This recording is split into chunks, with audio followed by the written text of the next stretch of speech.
Okay, I want to welcome everybody to this Board of Directors meeting for the Bright House. I know that we've all come together before, but I just want to do introductions one more time to make sure that everybody knows everybody.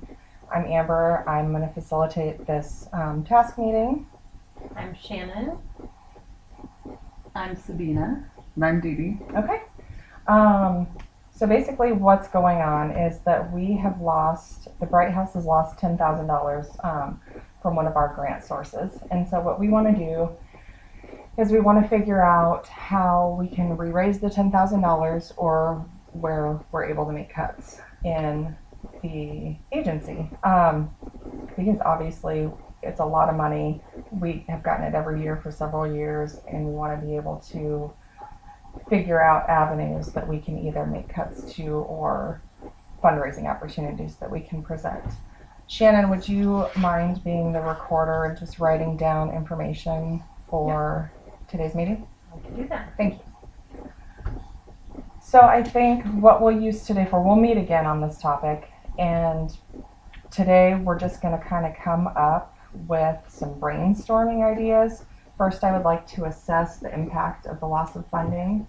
So Bright House serves teens throughout an 18-month program, and we have the outreach program that does the brown bag lunches. We have our volunteers, but we also have paid staff, full-time and part-time, that do that, and then we have the 48 beds at the house for the youth. So I just kind of want to figure out how big of an impact this loss is. The brown bag lunches are picked up every day by about 130 people. So that's who we're serving on the street, and that's 5 days a week on average. We get clothing donated from different stores, from individuals. Those usually come to us at no cost. But the brown bag lunches, the sandwiches, everything that goes in there, we pay for. Everything at the house that requires monthly billing, like electricity and those things, we pay for.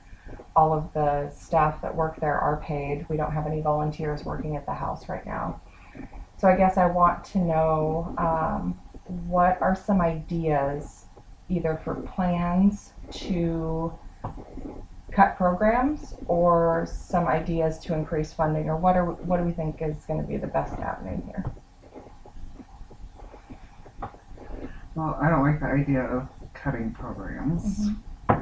So I would be more favorable of maybe fundraising. Okay. So what kind of ideas can we come up for fundraising opportunities? Do we have any resources in the community that we're currently talking to?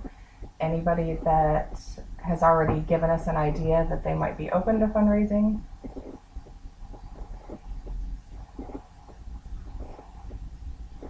Wow. I think we could talk to other organizations, see what they do for their fundraising, maybe like any partners that we have. Like a silent auction. Silent We could do auction would be that. good. Raffle tickets.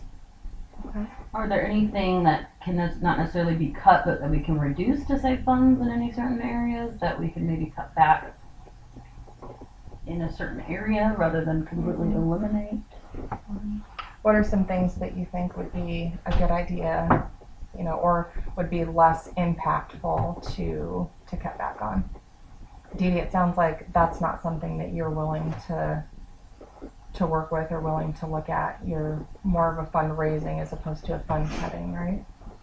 Yeah, I just don't like the idea of if we serve 48 youth residentially, Mm-hmm. that's a lot. Mm-hmm. I don't like the idea of having kids out on the street. Mm-hmm.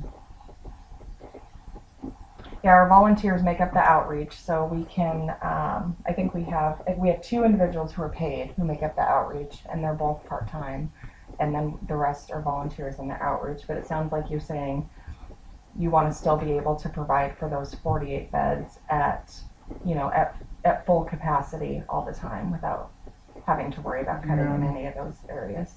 Yeah, Okay, as well as maintain the staff too. sure. Well, and then I wonder if we can talk to maybe partner with other agencies If not, we have to look at if we might have to not have a choice to cut some type of funding, whether it be the employees or the staff, or because if we want to be able to help some rather than none, would be my thought. So if we partnered with other agencies, do you think that would be more for fundraising opportunities to inquire and see if different agencies wanted to merge together in those, in those fundraising things, or would that be more so for support, kind of like for overflow beds or My things thought of that was, nature? yeah, more of like the overflow, or like if we're only able to serve a certain amount of people, can we reach out to other organizations and see what they're able to offer them rather than leaving them out on the streets and not having any resources? Sure. Can we look to them to maybe help so that we're not turning anyone away, Mhm. but we are still able to financially support the homeless youth? Is there a way to look at like other grants that are out there too? Mhm. Maybe some agencies. And I think too, it sounds like Sabina was saying that there might be some opportunity to talk to some other agencies to see where their funding comes from and seeing what grants are maybe available. We all know it's kind of scarce out there because there's a lot of need but not much resource to be had. So that's an idea, is to look at other grants and see if we can even get some grants that are not on a local level, that are more on a government level from somewhere else. In the interim, until we're able to do that, because our, with the grant writers and the proposals, that takes some time. So in the interim, I think what I'm hearing is that fundraising would be optimal as opposed to cutting. Okay. So what kind of ideas do we have for fundraising opportunities? We talked about a silent auction. What places would be available for a silent auction? I think we would just need to call around and see, but we probably, really need to come up with a good plan on who's reaching out to those organizations and who's gonna, how the silent auction will actually work. Mm-hmm. Yeah. We'll have to get a bunch of names. Yeah. With a lot of soliciting. Who would like to be responsible for contacting different agencies or different organizations to see if they would be able to hold a fundraiser for us? I nominate Shannon. Okay. Shannon, would you be willing to do that? Sure. Say by Friday, maybe just making some of those calls and emailing me a list of prospective places? Sure. Okay, great. So it looks like we have Shannon that's available to do that, and then we'll need someone else to reach out after Shannon has made those calls, and after she has, we've kind of figured out a basis of, maybe who can host the fundraiser. We want to figure out places or people that are able to donate items for the silent auction, if that's the route that we choose to go. Anybody on board to take that on? I can do that. Okay, sounds good. So it sounds like maybe Dee Dee, you and Shannon can get together. What kind of timeline are you looking at? Shannon, you said you would be able to have some, maybe say like 3 or 4 organizations contacted by Friday. Maybe send out an email to the YMCA. Sure. Okay. And then I think grab a list from, I think that we've got a book of agencies that we've reached out to before for fundraising activities, so that we can just see if they'd be willing something to do again. Well, I'm really thinking outside the box of restaurants, gym memberships, nail people, anyone who has something to offer someone in a silent auction. Mm-hmm. Thinking on a broader, rather than just organizations who helped us in the past, more of restaurants, anyone you can think of who can donate something. How will we reach out to them? Maybe we can come up with some kind of generic like slogan, Flyer something. Yeah. or kind of a template to market and use to reach out. Well, and definitely hitting up the people that we've utilized in the past and who benefit from our services, Mhm. because they're going to be more apt to want to help us. Mhm. So it's important too. Do you think it would be reasonable to ask former clients, those who have graduated the program, those who are successful, or do we think that would be something that would be re-traumatizing for some of those people? Because I know some folks still reach out to us. Some folks who have completed the program do donate each year when we solicit through the mail. What are our ideas on that? I don't know how to feel about that. Why? On one hand, it would be good because they've been through the program and they know what we do. On the other hand, is their pride are they gonna be too prideful to say I can't help? Are they going to want, if the staff who they have a relationship with, will it embarrass them? There's just tons of kind of ethical things that I would struggle with reaching out to them. That's a good point. My thought is, I wonder if we do a, one time a year we do a mail solicitation, and that's how we've received some of those funds in the past. That's a good idea. I wonder if we did kind of a second one, just to see, so it's a little more anonymous, so we're not having former clients in the forefront of those donations. How costly is that? Is this something to reach out like they do with the door to door, like the grade school kids? Like, can we reach out to the public school system to do like a community project? I think social media too, like using that. Well, Sabina, I know that you are, you kind of oversee that work. You kind of oversee the social media aspect of the agency. So is that something that you'd be willing to talk to your team about? Yep. Okay. And Dee Dee, you asked about cost. I think we'll have the next meeting that we hold, we'll talk more about where these funds are going to come from for solicitation purposes. In the meantime, I'll get a kind of a write-out of where we're at budget-wise for fundraising purposes. That sounds like a good plan to me. So just to sum up the brainstorming ideas, it sounds like we are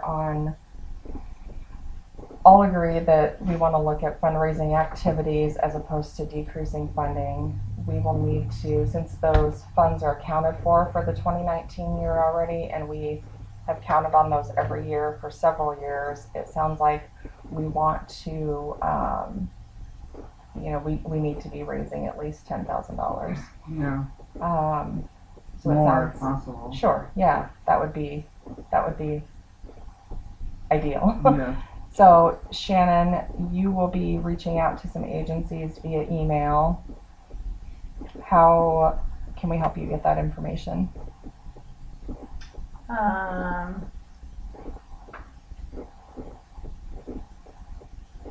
there gonna be like places like a restaurant or a hall? Is that what you're thinking? Like just to host I think host-wise, meeting area for people to come together? it sounds like we wanted to look for places for silent auctions, and then it sounds like Sabina was saying, were you talking, when you said restaurants, were you talking about, a portion of their proceeds would come to us, and then we could advertise that via social media and through our partners that we've worked with before? Yeah, that's a good idea, but I was also thinking just anyone who has a service to offer. For a silent auction, people want things that help them with self-care and that help them make life easier, so whether that's anything for their kids, restaurants, getting your nails done, tanning, artwork, whatever that looks So like. gift certificates or art, things to that effect. So it sounds like we'll start with the silent auction idea. So right now looking at and emailing places who would be available to host a silent auction.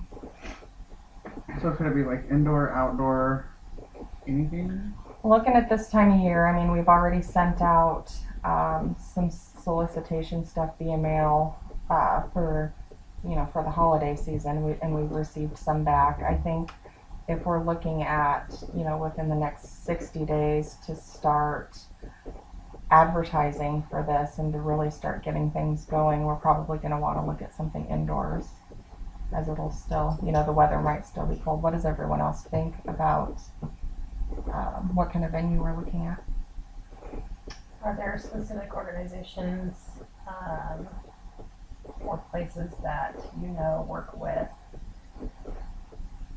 scenario basis services on a regular basis, like Russ's or Superset, like certain companies that really seem to partner well with any organizations that you are familiar with. So why don't we Reach out throw with out like the maybe 5 names just to give Shannon some idea of places she can contact. Venues are thinking, or for? Yes, for actually where we would have. What about like a rec center?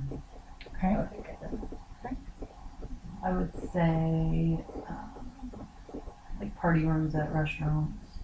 And like, Valentino's has donated things in the past. So they might be someone who we could use one of their rooms. Great. So it sounds like Valentino's is an option. We talked about a rec center. What about the Belmont Rec Center? I know we've used the Ald Center too. Okay. Yeah. At Bethany or. And then the YMCA is one who's held That's a silent good one. auctions too before. Okay. So we have a good list of places that you kind of find their contact information or who to contact there and send out those emails within the next week. And then Shannon, you will get with Dee Dee via email or in person to figure out who she can start contacting for other services or other donations that can come in for that silent auction. I think if you guys just think of things, maybe just send me whoever you think of. And then I can, Just start making a list. and then I'll start contacting people with a generic solicit. Okay. And then Sabina, will you look into, so that before our next meeting, we can have the information, the financial information about maybe I'd say within the next 60 to 120 days. So looking around beginning of springtime, sending out more mail solicitation. Will you look into cost for that? Sure. Yeah. Okay. So just to recap, we've got Shannon that's going to look at and contact for venues. We're hoping to have that set up within the next 30 days. Those calls or emails made within the next week. And then you two will get together to kind of try to figure out who can do what by when so that we can get a specific date. Next time we meet, which I think, it should probably be sooner or later. I know we don't generally meet every week, but I think if we can have financial information, Sabina, by next week, that might be helpful to have soon so that we're able to get this thing rolling as fast as we can. Sounds good. Does that sound good? Okay.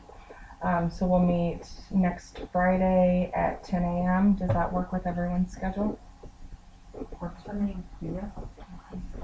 Any other thoughts or questions before we wrap up? I don't think so. Great. Well, thank you all for coming. And Shannon, can you email a copy of our brainstorming ideas to everyone here and just kind of let everyone know so that we have a hard copy of that? I will do that. Awesome. Thank you so much. Thank you. We're adjourned.